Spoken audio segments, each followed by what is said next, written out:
today? Good morning, Beth. I just left the house, sweetie. Is there anything you want? I can stop by the store and pick you something up on the way if you like. I want to eat strawberry ice cream. Leave it with me. How are you feeling today, sweetie? Actually, I feel a little better than usual. I'm pleased to hear that. The doctor said if you're feeling up to it, he's happy for you to come home once for a little while before the operation. School should be fun, huh? What's up? Are you not really feeling the whole school thing yet? Well, I don't have any hair left. I'm scared everyone's gonna laugh at me. Beth, do you remember what I told you back when you first started taking that medicine? Yep. That there will be a bunch of changes in your body once you start taking this medicine. But all they are is proof that you're trying your very best to get better. You don't have a single thing to be ashamed or embarrassed about. Are your friends all big meanies or something? No, it's not like that. They're all super kind. Right? Well, in that case, they're sure to notice how hard you're working and praise the heck out of you for it. Wow, Beth, I can't believe how brave you are. That's why you don't have a thing to worry about, okay, sweetie? Everything's gonna be A-okay. You don't have a single thing to be afraid of. Right, got it. Thanks, Mom. I'm gonna hug you so tight when I get there, you'll forget what it even was you were worried about. It's fine. I already feel better. Hey, I'll still be expecting my hug. I know. Should I bring little Harry along with me in secret? You're always super excited when you get to see Harry, right? No, not Harry. I don't want to see him. Anything but Harry. Fine, I get it. Alright, well, I'm gonna be arriving at the hospital soon, so sit tight, okay, sweetie? Okay, I'm in the playroom. Cassia, is now a good time? Hello, Paula. What's up? Did something happen? Well, yes, actually. There's something that's been bugging me for ages now, dear. I can't take hold of it anymore, so I'm just gonna have to come out with it. Okay, go ahead. What is it? You, my dear, need to start making a little more of an effort to be sociable. Huh? It's about the mothers' meeting we held today. You did know we were holding it at the Italian place by the station, right? Right. But I'm pretty sure I told you beforehand I wouldn't be coming to this one. That's not what I'm getting at here, my dear. We went out of our way to invite you to that get-together. Do you realize how much of an effort all of the moms from the class are making to get to know each other better and make this friendship group work? But you haven't been to a single one of our mothers' meetings. You hardly ever speak in the group chat, and you barely respond to my messages, even when I go out of my way to invite you. You're quickly becoming a social pariah, and I seriously suggest you have a long, hard think about your behavior. And soon, do you actually think this is an acceptable way to treat your friends? I'm sorry. My daughter Beth has been constantly in and out of the hospital recently. So it's really difficult for me to maintain a schedule, which means things like social events are out of the question. Of course I'd love to join you guys. Your meetings sound like a blast. It's just awkward for me right now, that's all. I'm fully aware your daughter is sick. It's cancer, isn't it? The thing is, that doesn't give you license to avoid your friends. What? What? Don't give me what, lady. What I'm saying here is quite clear. Having kids isn't easy. I get it. What, do you think you're the first woman in history to realize that or something? We all struggle to maintain our schedules, Cassia. Just because your kid has cancer doesn't make you special. Why do you think you should get special treatment? Do you think you're better than us? We all have commitments. We all have problems. We all have to deal with the stresses and hassles of daily life. But unlike you, we still make an effort to make time to spend with our friends. If anything, the fact that Beth can't make it to school a lot of the time means you should have more time on your hands to dedicate to our friendship group, does it not? Do better, Missy. I'm really sorry, Paula. I'll do everything I can to make it to future get-togethers. Wow, just get a look at that attitude. Oh, sickening. You could at least thank me for so kindly bothering to invite you this time. Lord knows I was wasting my time. I feel bad for Beth having to be raised by a second-rate mother like you. What kind of woman do you think Beth will grow up to be if she sees you treating your friends like this? They're very impressionable at her age, you know. It's a mother's job to set the example for their children. Well, that's just my parenting policy, but it works. You're free to copy it if you like. It's sure as hell a damn sight better than what you call parenting. My Tommy is the brightest in his class, after all. Did you see his grades this semester? Top in everything. That's my boy, a real genius. Not only that, but he's the most gifted athletically, wins every sports competition, and is constantly praised by the other moms at our get-togethers. Not that you know, well, with never being there at all. That boy has a bright future ahead of him, and the other moms are constantly reminding me of it. It's just like I always say. Raising children is about comparing your kids to other children as much as possible to inspire them in a healthy sense of competition.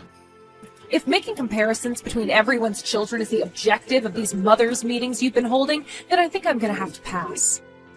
Excuse me. Sorry, my daughter has her hands full with fighting for illness right now.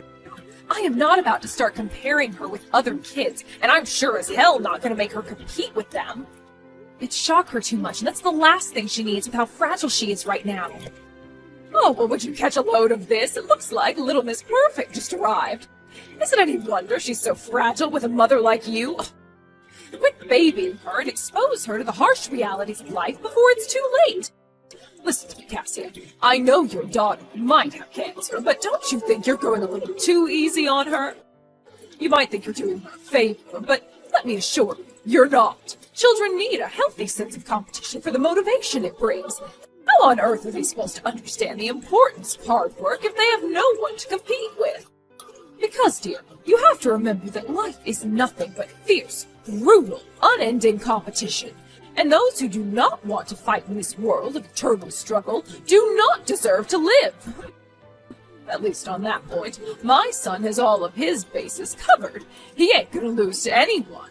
You can bet your ass on it. Oh, that boy really is a genius. You know what? If you think you're too good to join us at our mothers' meetings, then fine. Don't bother coming. It's such a shame, though. If you came, we would have been happy to teach you the secret to being an expert parent, or how to get your children to enjoy studying, or how to teach them to assert their dominance over the rest of the class. I guess you won't have access to any of those juicy tidbits of knowledge now. Sucks to be you. That's fine. We're doing things at our own pace. I'm sure we can figure it out without your expertise. Thank you. Goodbye. Beth, what's wrong? You finally got to come home, but you've been cooped up in your room the whole time. Did something happen at school? Nope, it's nothing. Nothing? But, sweetie, it's your birthday today. You seemed so happy when you left for school this morning. You had this radiant aura like sunshine and a big beaming smile on your face. I said it's nothing. Beth? I'm sorry, Mom. Something bad happened today. Something bad? Yes. What happened? You know you can tell me anything, Beth. If it was too difficult, then of course you don't have to, but I want you to remember that I'll always have your back, no matter what, okay? I love you more than anyone or anything in the world. Well, Hmm? Harry's mom. Harry's mom? What did Harry's mom do, sweetie? She was waiting by the school gates at the end of school. When I walked past her, she said something mean to me. What? How can you be a girl but not have any hair? You poor, poor thing. Also, your mother must be embarrassed to have a daughter like you. Oh my god, what the... That is horrible. Did she really say those things to you? I wouldn't lie about this. Mom, is it true? Am I really an embarrassment to you? I'm sorry. I'm sorry I couldn't be a normal little girl, Mom. I'm sorry for not being healthy. No, stop it, Beth. You haven't done anything wrong, and you have nothing to apologize for. I never thought of you as an embarrassment, not even once. I am filled with pride and happiness to have a little girl as amazing as you as my daughter, Beth. And don't you ever forget that. You are perfect as you are, and you don't have to change a single thing. You are kind, hardworking, intelligent, thoughtful, and have the biggest heart of anyone I've ever known. I love you more than anything, and I always will.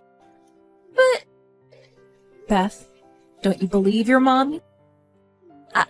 I do, but I don't feel up to seeing anyone right now. I don't want to talk to anyone either. I just want to stay here in my room and hide from the world. I understand. I'm downstairs, and I'll be here whenever you feel like you want to talk. Or we can just cuddle on the sofa. Watch cartoons and eat ice cream if you like. I'll be waiting. Okay. Hey, Mom? Can you call Katie and Yuna and say thanks for me? Katie and Yuna? Why? What did they do? They helped me escape from Harry's mom. When she left, they walked me home. I see. Okay, leave it to me. I'll tell them you're grateful for what they did. Also, I'll be having a word with Harry's mother about what she did. I'll tell her how much I love you and make her apologize for the awful, ignorant things she said. It's fine. I don't want to talk to her. I don't ever want to see her again. But, Beth... Well, the doorbell's been ringing since just now. We have a guest. You should go see who it is. All right. What is your problem? I'm watching a K-pop documentary right now, so I'm too busy to talk to you. Get lost. No. What is your problem? You wait for my daughter outside the school gate so you could humiliate her by saying a bunch of awful, hateful things to her? What the hell is wrong with you? Horrible things? What are you talking about? Those things you said about her hair? Oh, you mean that? Apologize to my daughter. Huh? Why should I apologize to the daughter of a miserable social misfit like you? Miserable social misfit? That's what you are, isn't it? You didn't show up to the social gatherings with all the other moms from the school, even when we go out of our way to invite you every time. If that doesn't make you a social misfit, then what are you? And that's not all. You even ignore the wise parenting advice I very kindly choose to share with you. You know, people pay good money for that kind of thing, and there you are, flat out refusing it. I mean, I guess it's not that I don't understand why you do it. To be honest, I've got a feeling I know exactly how you feel and what motivates you to behave as selfishly as you do, Cassia. You're jealous of my family, aren't you? Say what now? My husband is one of the most decorated and highly esteemed high school teachers in the whole state. He's won several teaching prizes and appeared in the local newspaper on 5 separate occasions, once even making the second page. I, his wife, am so gorgeous and popular, there's no woman on earth who wouldn't want to trade places with me. I'm so beautiful, I've even heard the boys call me a cougar outside the school gates after school. Then there's my son Harry, a gifted child prodigy who excels at literally everything he tries his hand at. He's such a genius, his intellect dwarfs that of most people twice his age. You just don't get families this distinguished. We shine so brightly that we dazzle all who lay eyes on us, so really, when you think about it, it's no wonder you'd feel jealous. Plus, we're all fit and in good health. It's a shame to say it can't be said for your daughter. I'm sorry, Paula, but I have literally never felt jealous of your family, not even once. Oh, please, stop lying. It's so pathetic and transparent. I'm actually embarrassed for you. You're making me cringe here. Oh, I almost forgot. I felt so bad for you, Beth, that I felt compelled to help her become a little more attractive, even if only superficially. I gave your daughter a hairband today. She was so happy she burst into tears. Be a dear and send me a picture of Beth wearing her new hairband sometime today, won't you? I bet it looks so cute. Quit screwing around. What the hell did you tell Beth, you vile old hag? Huh? Oh, where did you come from all of a sudden? Oh, you're scaring me. It's Harry. Huh? I've been watching the whole time, but I can't take it anymore. You're despicable. Why does my mom have to be so vile and evil? I'm ashamed to be related to you. You're scum. Oh, what the... Harry? No way. Oh, this has got to be some kind of prank. Why on earth would Harry be at your house? This makes no sense. It's actually scary you're capable of this, Cassia. Should I call the cops? A psychiatrist, I mean. Who the hell pretends to be other people's kids? The third shelf of the cabinet in your bedroom is where you keep your branded bags. The sewing case in the second drawer is where you keep your accessories. You keep those disgusting nude magazines of your favorite male celebrities on top of the bookshelf. In the travel bag by the side of the bookshelf is where your jewelry collection. Huh? Oh, God. How the hell do you know all this? You bought them all in secret with Dad's money behind his back, didn't you? Is this really Harry? Yes. But weren't you supposed to be at night school today? What are you doing at her house? I skipped class. You did what? It's my crush's birthday today, so I went out to buy her a present. Also, I ran into some of the guys from class on the way to the shops. They told me you said some awful things to her by the school gates after school, so I came here to apologize. Harry, you've got this all wrong. This is all one big misunderstanding. Your mother didn't do anything wrong, I promise. How did you work that one out? How can you believe you didn't do anything wrong when you went out of your way to give a hairband to a girl bravely fighting cancer who lost all her hair due to chemotherapy? What you did was so vile that message was physically uncomfortable for me to write out. Who the hell does this? Are you even human? Please, Harry, I'm begging you. Will you at least hear me out? There are two sides to every story. What I did might seem inappropriate at first glance, but I promise you I did it for a reason. All I was trying to do was teach Beth's mother a valuable lesson, that society isn't all sunshine and rainbows like she seems to think it is. Are you really in a position to be teaching anyone anything? You're the one who said you've never had a job in your life. All you've ever been is a stay-at-home housewife. What do you know about society? Harry, how dare you! Do not make fun of stay-at-home housewives. It's a highly important, difficult, respectable job and should be treated as such. I'm not making fun of housewives. I'm only making fun of you. You pretend to make home-cooked meals while actually using microwave-ready meals, and you outsource all your housework to a maid. And the worst part, that you pay for the maid with Dad's money behind his back. What would he say if he knew? What do you even gain from making it look like you do housework? Everything is an act with you. It's about appearances. You're so fake you make Barbie look real. What could someone as lazy and unproductive as you possibly have to teach someone as hardworking as Beth's mom? Harry, do not speak to your mother like that, you insolent little upstart. I've had enough of this. You get your ass home right this instant. Nah, that ain't gonna happen. There's no way I'm coming back. The thought of you being my mom makes me sick. And I no longer acknowledge you as being related to me. I don't want to live with a piece of crap lowlife like you. What? I screenshot every message you sent to Beth's mom and sent it to Dad. I can't take being around you in that house anymore with your pompous pretensions of being some kind of rich trophy wife. With your stomach-turning perfect housewife act. With your vomit-inducing self-obsessed selfie-taking sessions. You're so fake that I wonder who you even are when I see you playing the cute, innocent damsel in front of Dad. When I see your acting, I feel an equal mixture of disgust and rage. I've seen what you really are like, you know? When you're around the other moms at those meetings of yours, you're nothing but a loudmouth, self-obsessed, arrogant, selfish old hag, and I'm ashamed to share genetic code with you. Harry, wait a second. Did you really send those screenshots to your dad? And hey, you need to stop swearing, like, right now. I never taught you to use such disgusting words. How about you calm down and we try discussing this like calm, reasonable adults with level heads? Nope. I showed Dad your true colors and told him to divorce you. You're joking, right?